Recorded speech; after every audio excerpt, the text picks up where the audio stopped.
नमस्कार दोस्तों, हर हर महादेव। स्वागत है आपका हमारे चैनल पर। आज हम एक ऐसे रहस्य की गहराई में जाएंगे जो हर शिव भक्त के मन में सवाल जगाता है। नंदी जी मंदिर के अंदर क्यों नहीं होते? वो हमेशा बाहर बैठकर ही शिवलिंग को क्यों देखते हैं? और क्यों हर भक्त पहले नंदी के कान में अपनी मनोकामना कहता है? आज के इस वीडियो में हम जानेंगे शास्त्रों का रहस्य, पौराणिक कथा, आध्यात्मिक अर्थ और वो गहरा संदेश जो शिव हमें नंदी के माध्यम से देते हैं। तो वीडियो को अंत तक जरूर देखें, क्योंकि यह सिर्फ परंपरा नहीं, एक साधना है। सबसे पहले समझते हैं कि नंदी कौन है। नंदी कोई साधारण बैल नहीं है। वो भगवान शिव के गण, उनके परम भक्त और धर्म के प्रतीक है। पौराणिक कथा के अनुसार शिलाद नामक मुनि, जो निरंतर योग, तप आदि में व्यस्त रहने के कारण गृहस्थाश्रम नहीं अपनाना चाहते थे, उनके ब्रह्मचारी हो जाने के कारण वंश समाप्त होता देख उनके पितरों ने अपनी चिंता उनसे व्यक्त की। अपने पितरों के उद्धार के लिए पुत्र प्राप्ति की कामना से उन्होंने भगवान शिव की कई वर्षों तक घोर तपस्या की। उनकी तपस्या से महादेव प्रसन्न हुए और अपने समान ही एक पुत्र प्राप्ति का वरदान दिया। उसके कुछ समय बाद शिलाद मुनि ने पुत्र प्राप्ति हेतु यज्ञ किया और भूमि को जोतते समय उन्हें भूमि में से एक पुत्र की प्राप्ति हुई, जिसे देखकर उन्हें अत्यंत आनंद हुआ। पुत्र का नाम उन्होंने नंदी अर्थात आनंद रखा। एक बार वरुण नामक दो आदित्य शिलाद मुनि के आश्रम में आए।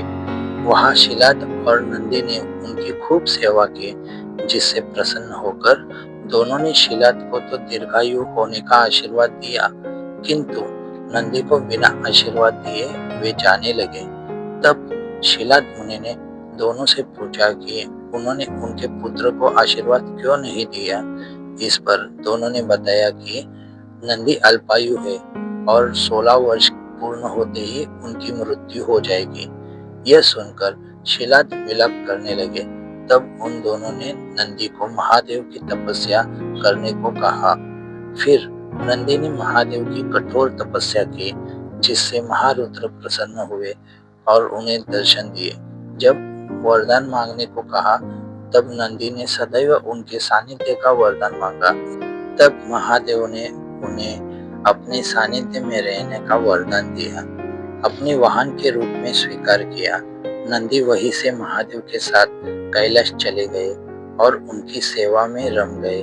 जब शिलाद को यह पता चला कि भगवान शिव की कृपा से उनका पुत्र अजर अमर हो गया है, तो वे अत्यंत प्रसन्न हुए। महादेव की सेवा करते हुए नंदी को बहुत दिन बीत गए और शिलाद अत्यंत वृद्ध हो गए। तब वे अपने पुत्र से मिलने कैलाश पहुंचे। नंदी अपने पिता को देखकर बड़े प्रसन्न हुए और उनकी खूब सेवा की। तब शिलाद ने उनसे अपने साथ चलने कहा, किंतु नंदी ने उनकी आज्ञा ये कहकर ठुकरा दी कि उनके जीवन का उद्देश्य केवल भगवान शिव की सेवा करना ही है। तब शिलाद मुनि ने भगवान शिव से प्रार्थना की कि अब इस वृद्धावस्था में वे उनके पुत्र को उनके साथ भेजे। यह सुनकर भगवान शंकर ने उन्हें अपने पिता के साथ जाने की आज्ञा दी। नंदी महादेव की आज्ञा मानने को विवश थे। इसी कारण भरे मन से वे शिलाद के साथ लौट गए, किंतु उनका मन, उनके प्राण कैलाश में ही रह गए। अपने आराध्य से दूर होने के कारण नंदी का स्वास्थ्य प्रतिदिन बिगड़ने लगा। तब शिलाद मुनि ने उनका विवाह मरुत कन्या सुयशा से करवा दिया, ताकि गृहस्थ जीवन में वे रम जाए, किंतु इसका नंदी के स्वास्थ्य पर कोई प्रभाव नहीं पड़ा। वे शीघ्र ही मरणासन्न अवस्था में पहुंच गए। जब शिलाद मुनि ने देखा कि उनके पुत्र के प्राण संकट में है, तब उन्होंने भगवान शिव को उन्हें बचाने की प्रार्थना की। अपने भक्त को इस अवस्था में देखकर वे तुरंत आश्रम पहुंचे और नंदी को स्वस्थ कर दिया। तब शिलाद मुनि समझ गए कि नंदी महादेव के बिना जीवित नहीं रह सकता, इसलिए उन्होंने उसे सुयशा के साथ कैलाश जाने की आज्ञा दी। एक बार महादेव देवी पार्वती के साथ अंतपुर में थे और उन्होंने नंदी को द्वार की रक्षा करने को कहा। तभी वहां महर्षि भृगु आए और उन्होंने महादेव के दर्शन की इच्छा जताई, किंतु नंदी ने उनसे कहा कि महादेव की आज्ञा के अनुसार वे द्वार से नहीं हट सकते। इस पर महर्षि भृगु ने क्रोध होकर उन्हें श्राप दिया कि वे जल्द ही किसी के हाथ परास्त होंगे। जब महादेव बाहर आए तो नंदी की स्वामी भक्ति से बड़े प्रसन्न हुए और उन्होंने समस्त शिव गणों का अधिपति बना दिया और तभी से उन्हें नंदीश्वर की उपाधि दी। शिव गणों में नंदी का स्थान सबसे ऊंचा है। शिव पुराण के अनुसार भगवान शिव की सेना के 8 प्रमुख सेनापति में से नंदी भी एक सेनापति है। महादेव ध्यान करने के लिए हमेशा गुफा में समाधि लेते रहते हैं। उनके ध्यान को कोई भंग ना करे, इसलिए नंदी जी गुफा के बाहर हमेशा बैठे रखते हैं, उनकी तरफ देखते हुए। इसी कारण महादेव ने नंदी को आशीर्वाद दिया है कि जो भी भक्त उनके कान में जो भी बोलेगा वो सीधा महादेव तक पहुंचेगा। इसी कारण हम मंदिर में देखते हैं कि महादेव के सामने नंदी जी बाहर बैठे रहते हैं। नंदी मंदिर के अंदर क्यों नहीं होते, इसके 5 गहरे कारण भी है। 1. नंदी भगवान शिव के द्वारपाल है। जैसे किसी राजा के महल में पहले द्वारपाल से अनुमति लेनी पड़ती थी, वैसे ही शिव के दर्शन से पहले नंदी की कृपा आवश्यक मानी जाती है। शिवलिंग के ठीक सामने बैठकर नंदी यह सुनिश्चित करते हैं कि गर्भगृह में केवल शुद्ध भावना ही प्रवेश करे। इसलिए नंदी बाहर बैठते हैं ताकि भक्त और भगवान के बीच सेतु बन सके। दूसरा कारण, नंदी मंदिर के बाहर बैठते हैं क्योंकि वे हमें अहंकार त्याग का संदेश देते हैं। नंदी इतने महान होते हुए भी कभी शिव के बराबर नहीं बैठते, वे हमेशा नीचे और सामने बैठते हैं। इसका अर्थ भगवान तक पहुंचने के लिए अपने अहंकार को बाहर छोड़ना पड़ता है। जो व्यक्ति घमंड लेकर अंदर जाता है वह शिव को नहीं समझ सकता। तीसरा कारण, क्या आपने कभी नंदी के आंखों पर ध्यान दिया है?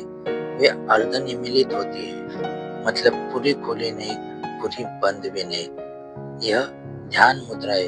नंदी हमें सिखाते हैं कैसे स्थिर बैठना है, कैसे मन को एकाग्र करना है और कैसे केवल शिव को देखना है। इसलिए नंदी गर्भगृह के बाहर बैठकर भक्त को ध्यान की तैयारी कराते हैं। चौथा कारण, लोग नंदी के कान में ही अपनी मनोकामना क्यों करते हैं?